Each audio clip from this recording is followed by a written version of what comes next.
हरतालिका तीज व्रत अखंड सौभाग्य और पति की लंबी आयु की कामना के लिए रखा जाता है।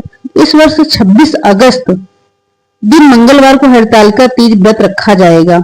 हर साल यह व्रत भाद्रपद माह की शुक्ल पक्ष की तृतीया तिथि को पड़ता है।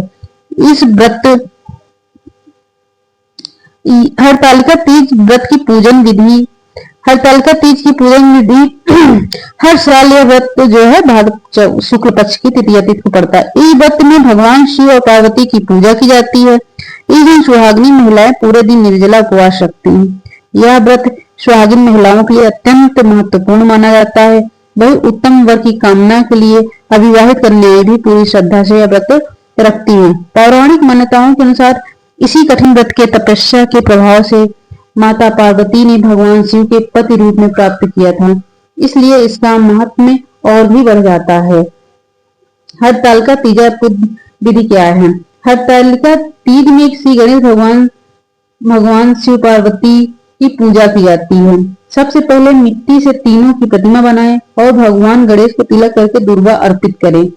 इसके बाद भगवान शिव को बेल पत्र, फूल और शमी अर्पित करें और माता पार्वती को श्रृंगार का सामान अर्पित करें। तीनों देवताओं को वस्त्र अर्पित करने के बाद हरतालिका तीज व्रत कथा सुने या पढ़ें। इसके बाद श्री गणेश की आरती करें और भगवान शिव और माता पार्वती की आरती उतारने के बाद भोग लगाएं। हरतालिका तीज व्रत करने से ये जरूर करें काम। महिलाएं सुबह स्नान करके नए वस्त्र धारण कर 16 श्रृंगार करें। हरतालिका तीज व्रत में दिन भर निर्जला व्रत रखें। भगवान शिव और माता पार्वती की प्रतिमा स्थापित कर बेलपत्र, धतूरा, फल फूल और सुहाग की सामग्री अर्पित करें। हरतालिका तीज की कथा जरूर सुने। धार्मिक मान्यताओं के अनुसार हरतालिका तीज की कथा सुनना बहुत आवश्यक होता है। आइए जानते हैं हरतालिका तीज की पूर्ण व्रत कथा। पति की लंबी उम्र, अच्छे स्वास्थ्य और सुखी वैवाहिक जीवन के लिए सुहागिनी महिलाएं हरतालिका तीज व्रत का रखती हैं। ये व्रत करवा चौथ की तरह ही निर्जला रखा जाता है। इस दिन भर निर्जला व्रत रखने के साथ शिव पार्वती जी की विधिवत पूजा करने का विधान है।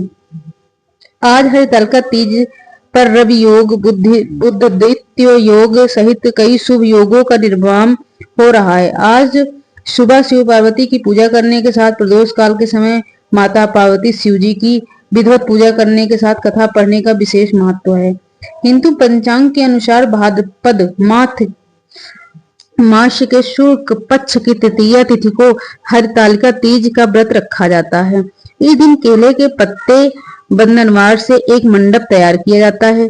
इसमें मिट्टी से भगवान शिव पार्वती की मूर्ति बनाकर स्थापित किया जाता है। इसके बाद फूल, माला, चंदन, धूप, दीपक आदि चढ़ाया जाता है। इसके साथ ही मंत्रों का जाप करने के बाद अंत में हरतालिका तीज का व्रत जरूर करें। अगर आप हरतालिका तीज के दिन व्रत रखने के साथ साथ इस व्रत कथा का पाठ करने से शुभ फलों की प्राप्ति होती है। आइए जानते हैं हरतालिका तीज की संपूर्ण कथा। पौराणिक मान्यता के अनुसार कैलाश पर्वत में भगवान शिव माता पार्वती के साथ नंदी और अपने गणों के साथ बैठे हुए थे। इस अवसर में मां पार्वती ने शिव जी से पूछा कि हे महेश्वर, मैंने वह कौन सा पुण्य किया था जिसके कारण आप मुझे पति के रूप में मिले? आप तो अंतर्यामी हैं, तो आप मुझे अवश्य इस बात को बताएं। इस बात को सुनकर शंकर जी कहते हैं कि हे देवी, आपने तो अति उत्तम पुण्य का संग्रह किया था जिसे आपको मैं प्राप्त हुआ था। आपने भादो मास के शुक्ल पक्ष की तीज के नाम से प्रसिद्ध उस व्रत को किया था। शिव जी ने कहा, हे गौरी पर्वतराज, हिमालय पर स्थित गंगा के तट पर तुमने अपनी बाल्य अवस्था में 12 वर्षों तक अधोमुखी होकर घोर तप किया था। इतनी अवधि तुमने अन्न न खाकर पेड़ों के सूखे पत्ते चबाकर व्यतीत किए। माघ की विकराल शीतलता में तुमने निरंतर जल में प्रवेश करके तप किया। बैसाख की जला देने वाली गर्मी में तुमने पंचाग्नि से शरीर को तपाया। श्रवण की मूसलाधार वर्षा से खुले आसमान के नीचे बिना अन्न जल ग्रहण किए समय व्यतीत किया। तुम्हारे पिता तुम्हारी कष्ट साध्य तपस्या को देखकर बड़े दुखी होते थे। तब एक दिन तुम्हारी तपस्या को देखकर नारद जी तुम्हारे घर पधारे। तुम्हारे पिता ने हृदय से अतिथि सत्कार करके उनके आने का कारण पूछा। नारद जी ने कहा, गिरिराज, मैं भगवान विष्णु के भेजने पर यहाँ उपस्थित हुआ हूँ। आपकी कन्या ने बड़ा कठोर तप किया है। इससे प्रसन्न होकर वे आपकी सुपुत्री से विवाह करना चाहते हैं। इस संदर्भ में आपकी क्या राय है, मैं जानना चाहता हूँ। नारद जी की बात सुनकर गिरिराज गदगद हो गए। उनके तो जैसे सारे क्लेश ही दूर हो गए। प्रसन्न होकर वो बोले, श्रीमान, यदि स्वयं विष्णु भगवान मेरी कन्या का वरण करना चाहते हैं तो भला मुझे क्या आपत्ति हो सकती है। वे तो साक्षात ब्रह्मा हैं। हे महर्षि, यह तो हर पिता की इच्छा होती है कि उसकी पुत्री सुख संपदा से युक्त पति के घर लक्ष्मी बने। पिता की सार्थकता इसी में है कि पति के घर जाकर उसकी पुत्री पिता के घर से अधिक सुखी रहे। तुम्हारे पिता की शोभकृत पाकर नारद जी विष्णु के पास गए और उनसे तुम्हारे विवाह के निश्चित होने का समाचार सुनाया। मगर इस विवाह के संबंध की बात जब तुम्हारे कान में पड़ी तो तुम्हारे दुख का ठिकाना न रहा। तुम्हारी एक सखी ने तुम्हारी इस मानसिकता दशा को समझ लिया और उसने तुमसे उस विक्षिप्तता का कारण जानना चाहा। तब तुमने बताया, मैंने सच्चे हृदय से भगवान शिव शंकर का वरण किया है, किंतु मेरे पिता ने मेरा विवाह विष्णु जी से निश्चित कर दिया। मैं विचित्र धर्म संकट में हूँ, अब क्या करूं? प्राण छोड़ देने के अतिरिक्त आप कोई उपाय शेष नहीं बचा है। तुम्हारी सखी बड़ी ही समझदार और सूझबूझ वाली थी। उसने कहा कि सखी, प्राण त्यागने का इसमें कारण ही क्या है? संकट के मौके पर धैर्य से काम लेना चाहिए। नारी के जीवन की सार्थकता इसी में है कि पति रूप में हृदय से एक बार स्वीकार कर लिया, जीवन प्रत उसी से निर्वाह करें। सच्ची आस्था और एक निष्ठा के समक्ष तो ईश्वर को भी समर्पण करना पड़ता है। मैं तुम्हें घनघोर जंगल में ले चलती हूँ, जो साधना स्थली भी हो और जहाँ तुम्हारे पिता तुम्हें खोज भी न पाए। वहां तुम साधना में लीन हो जाना। मुझे विश्वास है कि ईश्वर अवश्य ही तुम्हारी सहायता करेंगे।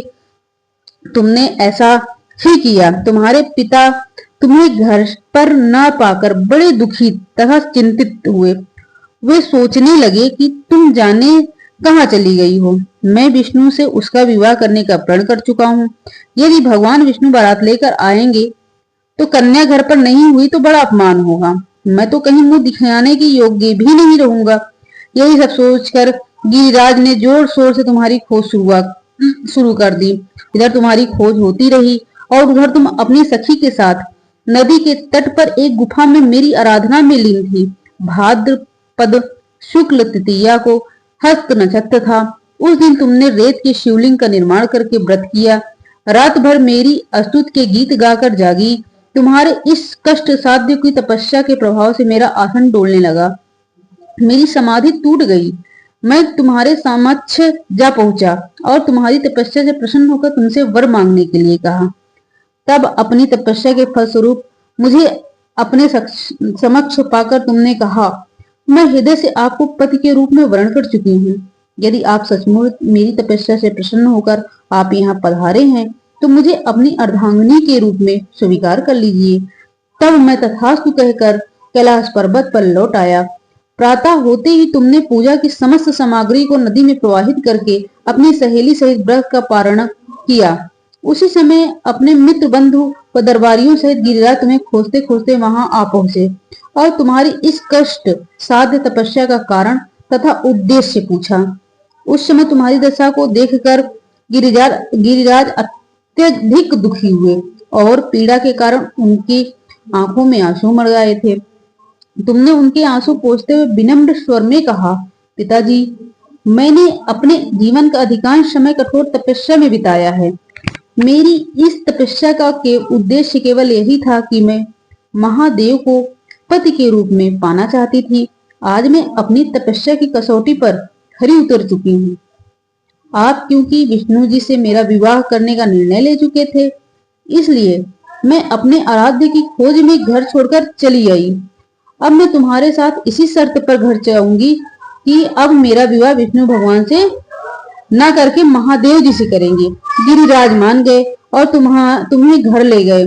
कुछ समय के पश्चात शस्त्रोक्त विधि विधान पूर्वक उन्होंने हम दोनों का विवाह सूत्र में बांध दिया। हे पार्वती, भाद्रपद की शुक्ल तृतीया को तुमने मेरी आराधना करके जो व्रत किया था, उसी के फलस्वरूप मेरा तुमसे विवाह हो सका। इसका महत्व यह है कि मैं इस व्रत को करने वाली कुंवारी को मनवांछित फल देता हूँ। इसलिए सौभाग्य की इच्छा करने वाली प्रत्येक युवती को यह व्रत पूरी एक निष्ठा तथा आस्था से करना चाहिए।